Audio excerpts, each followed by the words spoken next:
Русский культурный центр, 12 января, рождественская елка, бесплатное мероприятие. Здесь представление будет сейчас на сцене.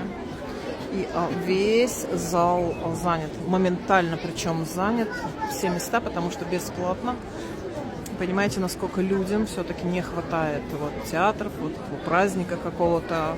А если оно есть по билетам, то билеты довольно дорогие. А как бесплатно, тогда и людей все битком забито. Вопрос к нашим властям. Сделать все такие мероприятия доступней. Духовенство сегодня здесь. Да, прекрасно. Точно так же в каждом человеке, в каждом ребеночке есть сокрыт образ Божий, как некое зерно.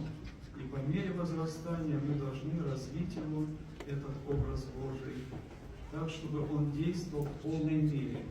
Чего я всем пожелаю, чтобы детки наши возрастали, впитывали в себя духовные законы и руководствовались ими в своей последующей жизни.